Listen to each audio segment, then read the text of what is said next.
What's happening? What's happening? We are on Saturday, my southern accent, Saturday, April 25th, 2026. Thank you for returning once again to hear me ramble on, ramble on. Um, every year, my heat gets messed up, so I'm going to just say how I feel, and you know what I'm saying? It's damn near May, so it's pretty freaking hot today. But nonetheless, I want to stay on this demographic EQ thread. And I hope everyone viewing this and all those interconnected in your lives are going to have a sincerely good day, because things are happening left and right. I've even noticed with more intimate circles, close friends, family, the TikTok reels have said it all, but it's just not the same anymore. It's like a blend of mistrust, uncertainty, fear, suspicion, all that whole word bank. And it's like all the time, it doesn't go away. So all you can do is kind of limit it or avoid it if possible. But nonetheless, it's Gonzales. Like I said, man, I was relatively late to the party with the whole anti-black sentiment in Latin America, because like I've claimed, my upbringing had so much diversity. When I say diversity, heavy cohesion with Asian and Hispanic populations. And just a disclaimer, these words, Latino, Hispanic, I don't want to be disrespectful to anyone, but as I've observed more, we all know that these titles, same for African American, or, I know FBA is taking off, and I'm not going to talk about that here, but these are all political entrenched assignments. You know what I'm saying? So when we say Latino or African American from Georgia, for instance, those are assigned labels that have been validated and approved and agreed upon. All right? So let's not get into the whole, how can he say Latino and he's not? Like, fuck that. You can't enforce the validity of something invalid onto me. And that's what a lot of people have been doing of all walks of life. So, Miss Gonzales, I couldn't even think of a word to describe her, but I'm going to use that as a footstool into my analysis of that. See, growing up, although it was a different time, millennial, we didn't have those, we just didn't have the knowledge. And especially when you're dealing with other cultures who speak a different language, you're encouraged to kind of tune it out, or especially as a young man, you'll kind of approve. It's like you want it to be positive. So somebody could say something real vile, you know what I'm saying, of like, from what I understand, this M word that's apparently the equivalent of ER in English. Y'all know what I'm talking about. Somebody could say that in front of you, and because of your goodwill or character, you probably nod your head. You know what I'm saying? And they laugh and stuff like that. So my point is, if it was there, we didn't even know. I'm talking for, most black people. We had no idea. Most of us didn't. Now, at the quinceañeras and the private dinners, private meaning within your own home, behind closed doors, obviously there's a culture first, but we felt that's where it stopped. We didn't understand that there was an extensive, I'll use the word prohibition of upping, the black element of it. And we made jokes in school. We had friends my complexion, darker than me. Obviously, those of more Castilian or European stock. But we assume, okay, they speak Spanish, so they all the same, right? I'm not talking about Dominican same as this and Puerto Rican same. I'm not talking about that. I'm just saying we assume that they had a kind of level struggle. Come to find out,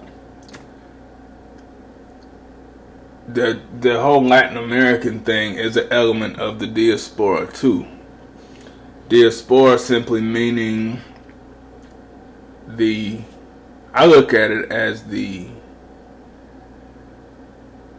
you may disagree with this word, but divine separation of the sun people.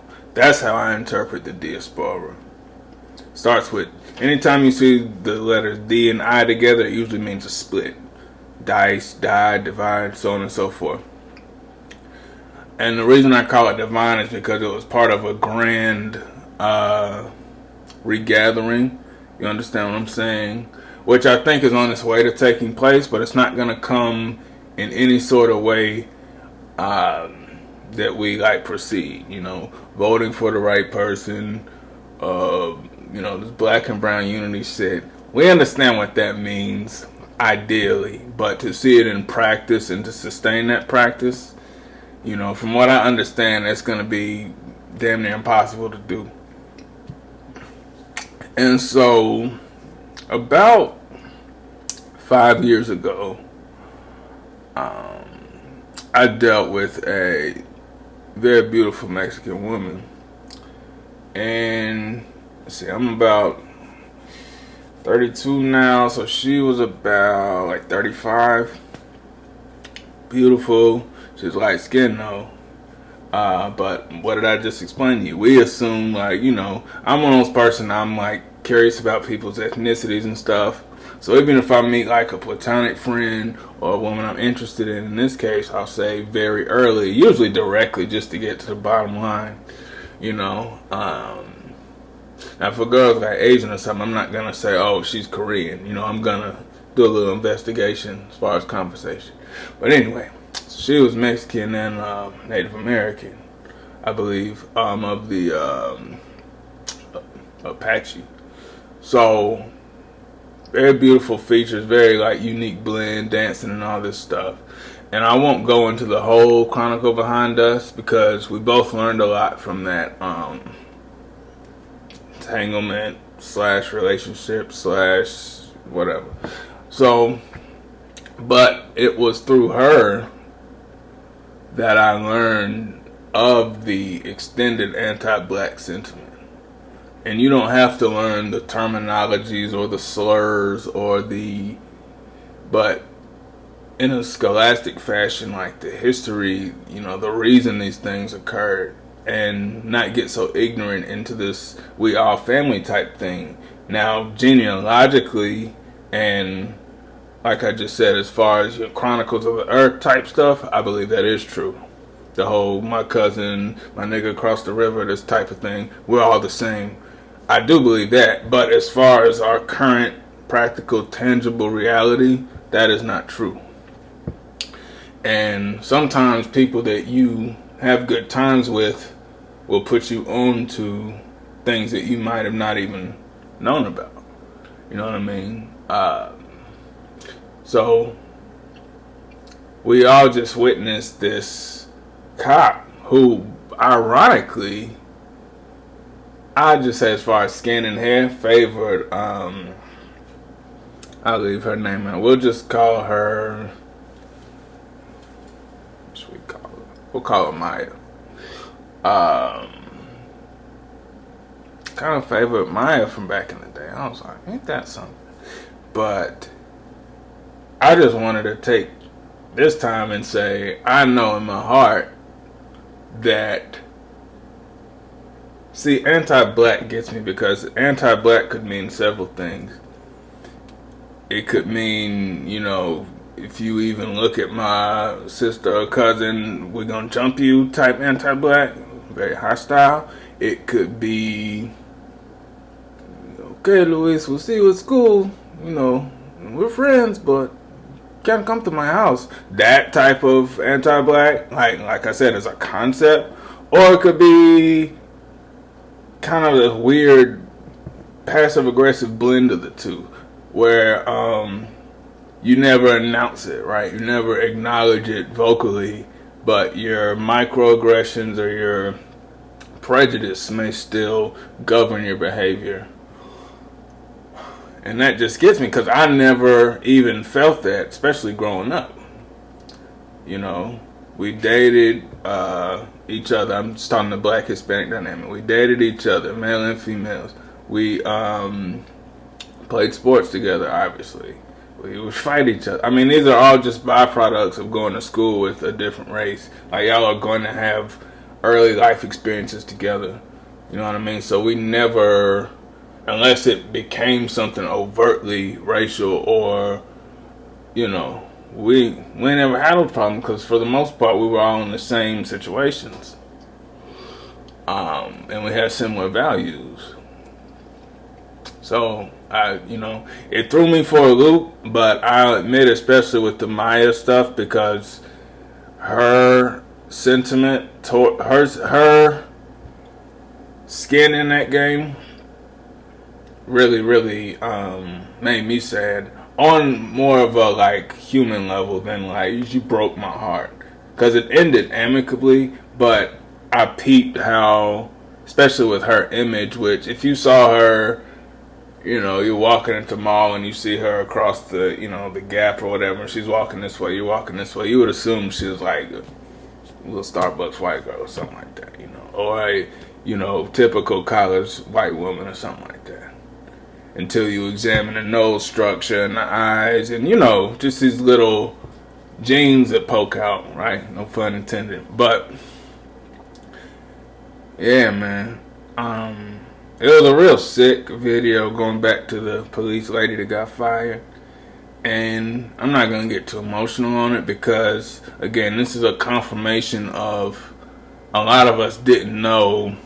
I'm not saying y'all, because I've already seen mad Latino brothers and sisters come on and apologize to this woman. I get it, and I mean, I understand why he would do that. That's just, you know, the media, the way the media is the new whip. You know what I'm saying? The media lashes you, and it sticks up here. So instead of people going around saying, "You remember what happened to him earlier?" And, you know, it's just this constant story, this data. Anyway, we know that's not all of y'all, man. Especially to that degree. You know, start hurling Texas ERs, and I mean, that's, you know, it's, but again, as a lot of, all these damn names, I swear, and indigenous presenting creators have put me on game. They said, or shout out to Ricardo Ignacio. He said some of those people are just the white people of, like, Latin America. So what he was saying was, like, as far as the caste system, which shouldn't exist, but we all know it does, your, let's just say, owner of the land, or your leader of the domain, you know, head of the house, he's saying you can transpose that to Latin America, right? Cotton plantation, Mississippi, I forget the big crops in that area, but coffee, right? Cocoa, and those sweltering hot plantations, you had the same dynamic, you know what I mean, on a mass scale. And a lot of us, you know, the black people in America, I don't want to use the word protect, but we tend to create that lane for ourselves and say we were the only ones, you know, here in this, you know, the hell, especially in the southeast of the states, you know what I'm saying? But again, back to this word diaspora, or the split of the Sun people. There's travesties we'll never know about. There's rebellions we'll never know about. There's lost tribes and genes and languages that we, they're either burned or just eradicated completely. So we can't be too critical when we're examining each other's story, primarily if we aren't willing to confront what's in our hearts. And sometimes I think blacks in America, we look at the Latinos and we don't assign history to you guys. What that means is we are not very educated on the history of many Latin countries. It's not just Mexico. It's, from what I understand and what I know through experience, that paradigm is big in that hemisphere as well. It doesn't matter what it's based on. It's just the fact that it's functioning and people try to sustain it with their teachings and ideologies. So, you can look at it a number of different ways, but, shame on that woman. I feel like everybody in America, just based on media, the news, history, your own experiences, your own demographic, like whatever, I feel like we all have this, use a buzzword, shadow self concerning identity. We all have these chapters of our life where our identity was challenged, so we had this reaction. You know what I'm saying? For brown people, oftentimes it's self-hatred, it's identity crisis, it could be, bullying, it could be, I guess, I forget what they call it for the Latinos. What is that? Coconut? And for us, we call it Oreo. Same thing. Indians say apple. You try to assimilate on like a robotic level with like the. It's hilarious to watch in person if you haven't seen it. Nah, man. These, and see, this is the thing. Last thing I'm gonna say, getting down to the wire here. This age now of cameras, media, and the internet, once it's out there, man, it's really the ultimate dice to roll, because what can you do? So I'm not one of them people to say on behalf of the community, because I'm gonna get into that in the next video, that word community. But I know in my heart that's not how all Latinos people feel about the so many names for us, right? The black man and woman in America. If anything, we got more in common than we do different. I know there's different regions, and I know we've caused each other a lot of hurt. So yeah, in practice, there may be no CNN worthy black and brown unity. But I feel like on a more even spiritual level, that we may be at a point where can turn the tide of some things, man, because certain things happen so people can get awareness. It's not always to condemn somebody, and you know what I'm saying, because for every Hulk Hogan and Ashley Gonzales and God, no, the list goes on and on. For every person that we just gasp at their behavior, think how many people didn't get caught. I don't want to get into names and all that, but your favorite white actor right now, one of the good ones, the cool dude, right? He might have said all kinds of shit, but you would never see it. So yeah, I think it's a little bit of a mind fuck though. You take an attractive Latina woman and you give her some fucking good old boy language. Your shit is strange. But the media these days, you gotta be prepared, and I can't tell nobody what to do, but Latino family, y'all really don't have to apologize, man. There's so much. I don't want to say we used to it, but our operating system when it comes to, I bet they be saying all kinds of shit. That's almost like water off our backs now. Certain words are always going to be triggering, but, oh yeah. Race is it's a pain in the ass, but at the end of the day, race is an idea. So the essential question I'll leave you with is, do you go to combat with an idea, or do you just generate a new canvas for seeing how things could be?